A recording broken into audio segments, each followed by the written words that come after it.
या कैसे छोटा आदमी बदसूरत हो सकता है? कौन है दुनिया के, कौन आदमी डिसाइड करेगा कि ये खूबसूरती है, ये बदसूरती है?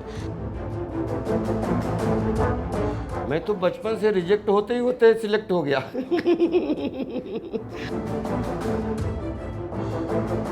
राजपाल सर को डायरेक्ट करना मेरे लिए आसान था क्योंकि वो मेरी जॉब आसान कर रहे थे।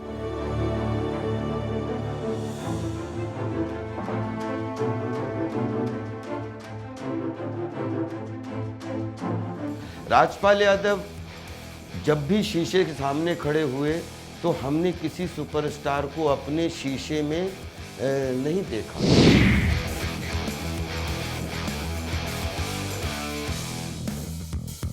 चाहे आप कल आए हों, आपने एक डायलॉग कैमरा के सामने बोला, आप पुराने हो गए। मुंबई शहर में हर कोई अपने सपनों को आजमाने आता है। देर से ही सही सपने सच जरूर होते हैं। वह तो आज हमारे साथ यहाँ पर जो मौजूद है, आइए उनसे जानते हैं कि क्या उनके सपने सच हुए या नहीं। Rajpal sir, Palash, welcome to Bollywood now. Thank you and congratulations for Ardh. मतलब इतनी सिंप्लिसिटी, इतनी अच्छी कहानी। और राजपाल सर, आप कैसे, मतलब हमेशा दिल जीत ही लेते, कैसे करते हो आप? बस कोशिश करता रहता हूँ और आप लोगों का देख के पॉजिटिव वाइब्रेशन मिल जाता है तो थोड़ी ऊर्जा मिल जाती है। थैंक यू ऑडियंस कि आप हमसे बोर नहीं हुए। हम कोशिश करेंगे कि लगातार स्टूडेंट बन के आपको एक से एक बेहतरीन काम करने, ईमानदारी से काम करके आपके सामने रखूं। थैंक यू भूल भुलैया के लिए कि सबको खूब पसंद आ रही है और हमारे कैरेक्टर को भी खूब आशीर्वाद मिल रहा है। और मैं बहुत खुश हूँ कि आफ्टर भूल भुलैया 2 ZEE5 पे 10 जून को हमारी फिल्म अर्ध आ रही है। पलाश ने डायरेक्ट किया है उसको और मुझे जो है एक महत्वपूर्ण कैरेक्टर करने का सौभाग्य मिला जिसमें मुझे बहुत कुछ सीखने का मौका मिला। और अब जो है ट्रेलर लॉन्च हो चुका है, गाने भी लोगों को अच्छे लग रहे हैं, तो मैं क्या कह सकता हूँ, मैं बहुत खुश हूँ। पलाश, आपसे जानना चाहूँगी, आपने राजपाल यादव सर को क्यों कास्ट किया and what was the thought behind Arth? और मतलब राजपाल यादव सर को डायरेक्ट करना, हाउ डिफिकल्ट वाज इट? जी, राजपाल सर को क्यों कास्ट किया ये तो आप सभी ने ट्रेलर में देख लिया। क्योंकि इतना मुझे प्यार मिल सके और जो कैरेक्टर है शिवा का वो इतनी खूबी से कोई एक्टर निभा सके, ये राजपाल सर, मुझे भी विश्वास था। क्योंकि जब से स्टोरी लिख रहे थे हम लोग, जब भी एक चेहरा था सामने, क्योंकि बचपन से मैं देख के आया राजपाल सर को एंड अलग अलग किरदार में देखा मैंने उनके एक्टिंग में भी देखा। क्योंकि कॉमेडी जो भी करते हैं उसके अलावा भी जंगल हो गई, या तो मैं माधुरी दीक्षित बनना चाहती हूँ। और कॉमेडी किसी को हंसाना सबसे डिफ़िकल्ट टास्क होता है, तो एक एक्टर ऐसा होता है कि वो सब कुछ कर सकता है, जो हंसा सकता है वो सब कुछ कर सकता है। एंड अच्छा लग रहा है, बहुत अच्छा रिस्पॉन्स आ रहा है फिल्म को लेकर। तो आगे भी यही है कि 10 जून को सब लोग देखें एंड इतना ही प्यार दे। एंड राजपाल सर को डायरेक्ट करना मेरे लिए आसान था क्योंकि वो मेरी जॉब आसान कर रहे थे। तो जितना लिखा था वो समझ रहे थे, नहीं तो जो डायलॉग्स है वो काफ़ी एक्टर्स उसको तोड़ मरोड़ के कुछ अलग हो जाता है, तो जो लिखा था उससे बेहतर ही कर रहे थे सर। एंड जितना एक्सपेक्टेशंस था सबको उससे कई ज़्यादा खूबी से निभा रहे थे। राजपाल सर, जब कैरेक्टर की बात आती है तो आप एक वर्सेटाइल कैरेक्टर निभा रहे हो। कहीं ना कहीं अक्षय कुमार ने भी लक्ष्मी का किरदार ऐसे ही निभाया था एंड नवाजुद्दीन सिद्दीकी ने भी। तो आपको इस कैरेक्टर के पीछे कितनी स्टडी करनी पड़ी है, कितना प्रिपरेशन गया है इस कैरेक्टर में? इस फिल्म के पीछे जो प्रिपरेशन है ना, पलाश एंड टीम, इन्होंने हमारा ये, खैर इनका बड़पन है कि हमने इनका काम आसान किया, लेकिन एक्चुअली डायरेक्टर का इंटरप्रिटेशन से बड़ा कोई इंस्टीट्यूट नहीं होता एक फिल्म के लिए।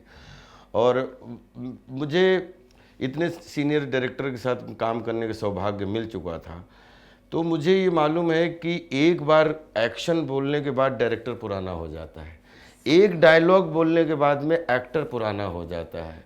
चाहे आप कल आए हों, आपने एक डायलॉग कैमरा के सामने बोला, आप पुराने हो गए। तो मेरे लिए, क्योंकि ये यंग डायरेक्टर, यंग सोच और इतनी मीनिंगफुल सोच के साथ में, जहाँ पे हमें रियलिटी का इल्यूज़न क्रिएट करना है एंटरटेनमेंट के माध्यम से, और जिसमें सिनेमा जो है वो रियलिटी बेस है। वो हमारे आपके बीच, जब आप फिल्म देखोगे तो आपको खुद ही लगेगा कि आपके मोहल्ले में या आपके आसपास या आपके घर में भी कभी कभी कि ये जॉब नहीं चल रहा है, कोई दूसरा जॉब देख लिया जाए। अब लेकिन फिर ये जॉब नहीं चल रहा है तो इसके लिए थोड़ी मेहनत करो तो खड़ा हो जाएगा। तो वो जॉब खड़ा करना ही सपना होता है, और सपने को पूरा करने के लिए इतने अंदर ख्याल आते हैं लोगों के, कभी छोड़ने का मन होता है, कभी पकड़ने का मन होता है, कभी क्योंकि रोटी कपड़ा और मकान, एक कभी पति के रूप में हो आप, पिता के रूप में हो आप, करियर के रूप में हो आप ही खुद के मॉडल हो।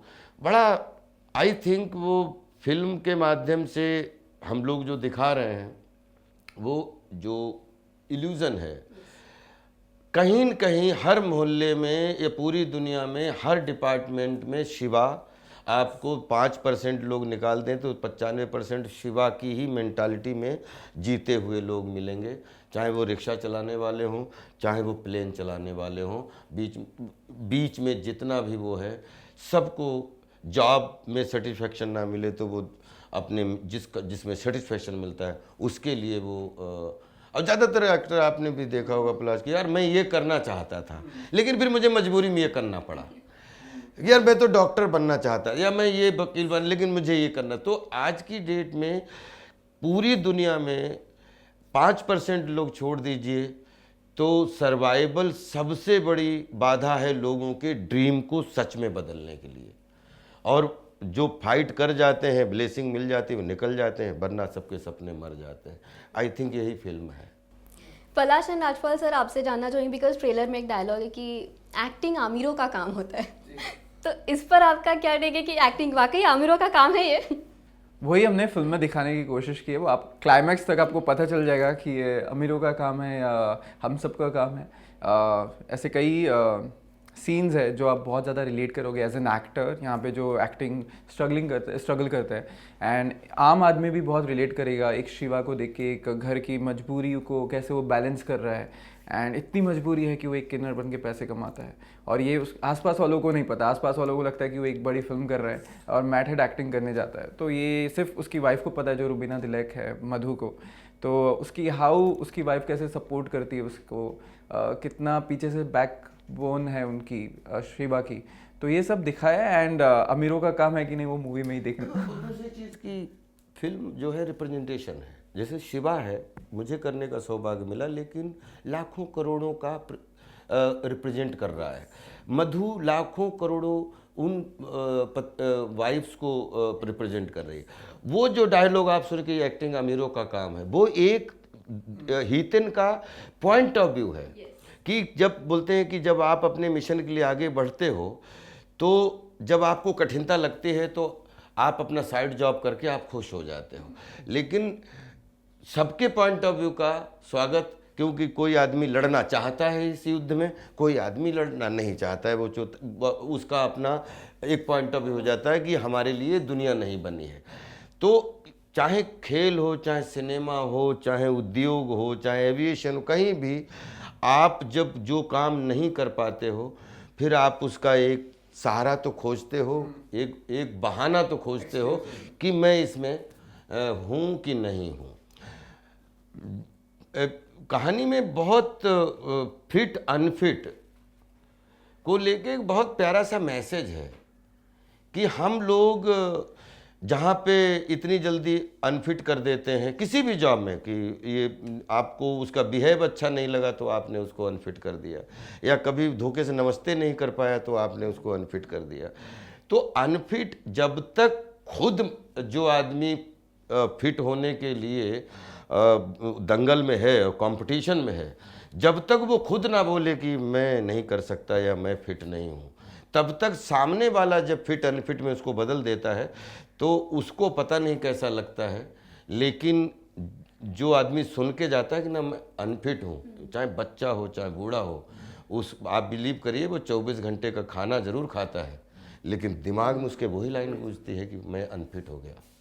तो एक्चुअली ये कॉम्प्लेक्स है एक तरीके से, और ये कॉम्प्लेक्स किसी को नहीं देना चाहिए। चाहें, क्योंकि जो चीज़ आपके बस की नहीं है उसमें आप क्यों फॉर्मेट बना रहे हैं। कैसे कह सकते हैं, मैं आज बोल रहा हूँ पूरी दुनिया के सामने, कैसे लंबा आदमी खूबसूरत हो सकता है या कैसे छोटा आदमी बदसूरत हो सकता है? कौन है दुनिया के, कौन आदमी डिसाइड करेगा कि ये खूबसूरती है, ये बदसूरती है, ये लड़की ऐसी है खूबसूरत नहीं है? हाउ डेयर यू टू से कि ये लड़की सुंदर नहीं है, वो लड़की सुंदर है। जब दोनों लड़कियों को देखो तो अपने अपने काम में दोनों बिल्कुल महारत हासिल है, तो दोनों ही बहुत सुंदर हैं। कैसे कहेंगे कि एक जैसे खूबसूरती की बात करते हैं कि जैसे हमने कलाम साहब को आप ले लीजिए, मिसाइल मैन। आप चार्ली चैपलिन साहब को ले लीजिए, दो उदाहरण देते हैं दोनों। अब इनमें बताओ कौन सुंदर है कौन सुंदर नहीं है। अपनी अपनी फील्ड में दोनों को महारत है।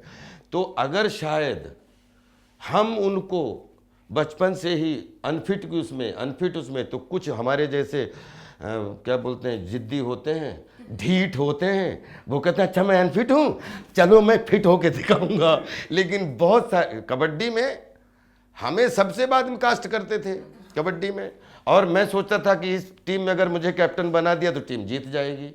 कई बार झगड़ा हो जाता था, बच्चे थे छोटे छोटे सब लोग, तो वो बोलते थे कि नहीं यार तुम कैसे बनोगे कैप्टन, तो हमने कहा हमें कैप्टन नहीं बनाओगे टीम हार जाएगी।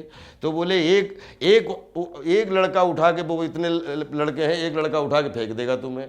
मैंने कहा नहीं, कबड्डी खेल, क्रिकेट कोई चीज़ होती तो सिर्फ अगर ताकत से होती तो शायद सबसे ज़्यादा सेंचुरी कृष गेल की बनती, क्योंकि सबसे ज़्यादा छक्का वो मारता है। लेकिन सेंचुरी तो जनाब तेंदुलकर साहब मतलब बना के, उन्होंने 6 साढ़े 6 फीट के मैकग्रा को चौके छक्के मारे हैं।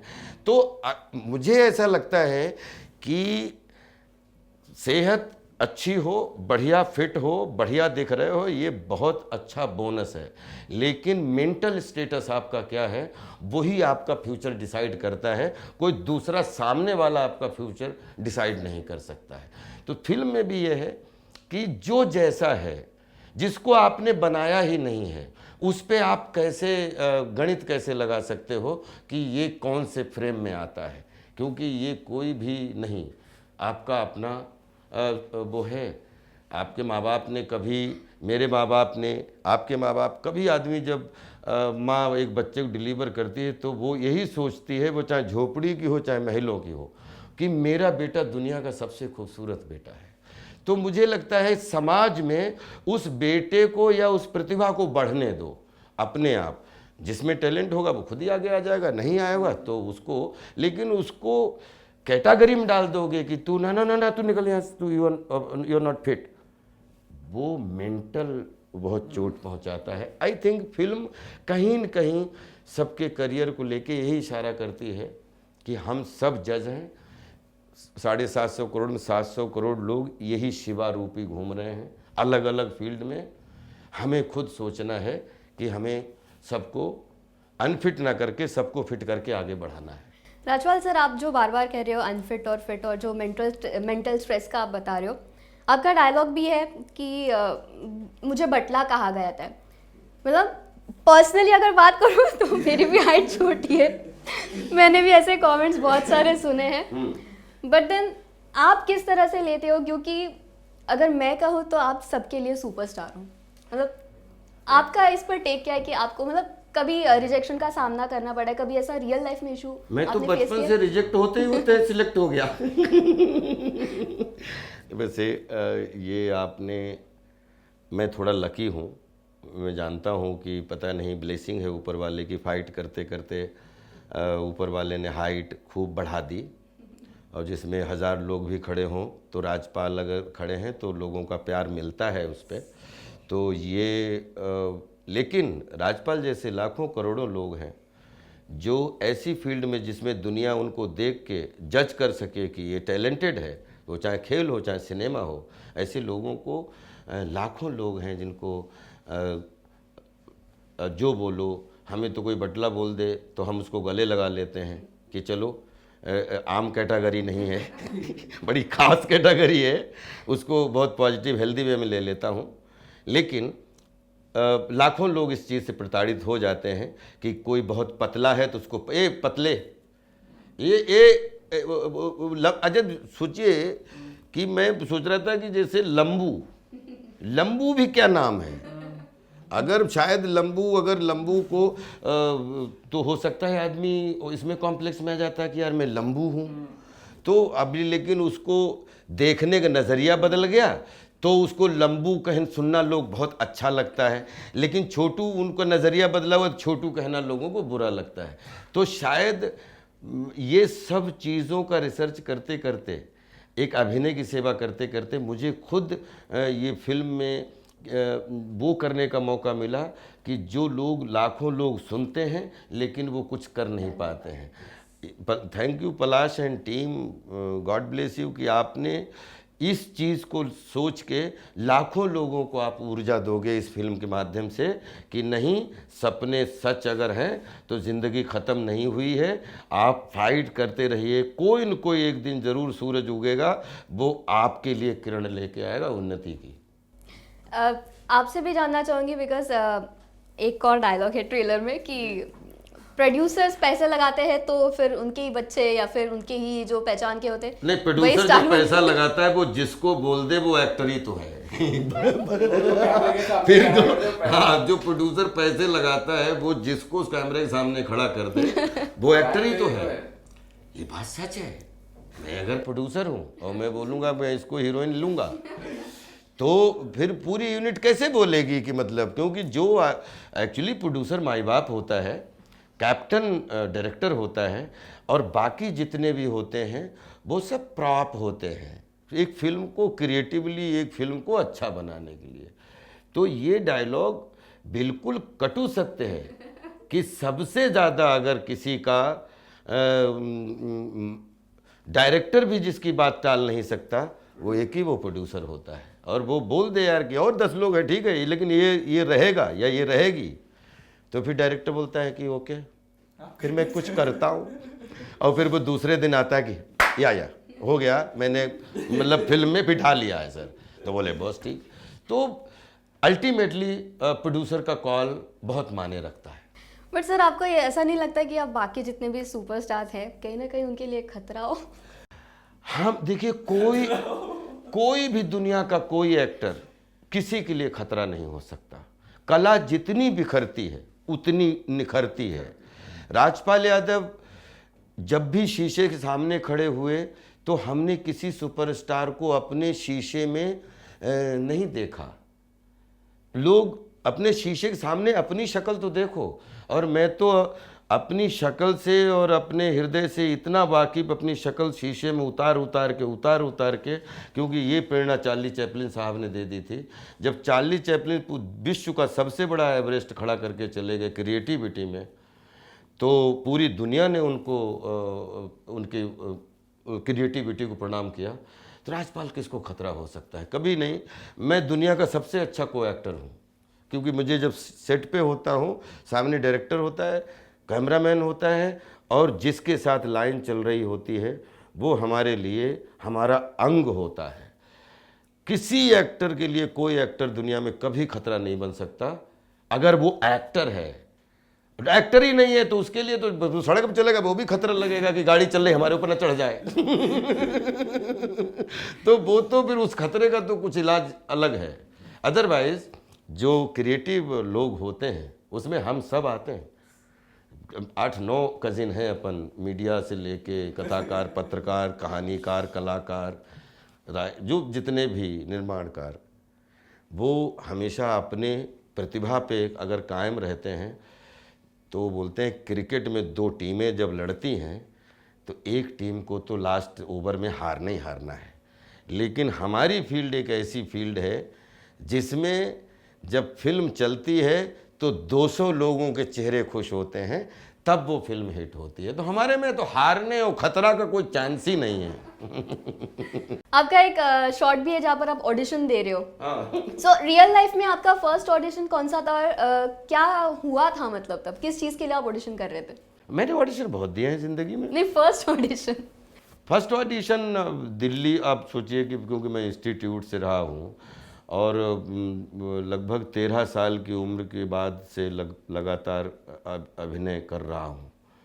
तो उनमें हर शॉट ही ऑडिशन है। आप अंदर की बात अगर आप अभी ये पलाश हैं, इनको अर्ध में काम अच्छा लगा, आप विश्वास करिए ये अगली फिल्म बनाएं, ये हमारी कितनी भी बड़ाई करें, और अगर हम कैरेक्टर अच्छा ना करें तो ये तीसरी फिल्म में ड्रॉप कर देंगे। ये बिल्कुल नहीं कि वो उसमें बहुत फिट लग रहे थे लेकिन इसमें अनफिट है। तो फिट अनफिट की अगर आपको पूरी जिम्मेदारी से एज एन एक्टर या एज ए राइटर, कोई भी हो, अगर आप खुद अपने आप को उसमें बहुत अवेयर हो, रखे हुए हो, तो आई थिंक फिर सब कुछ सरल है। Rajpal sir, Palash, thank you so much. Thank you so much. बहुत अच्छा लगा and all the best for earth.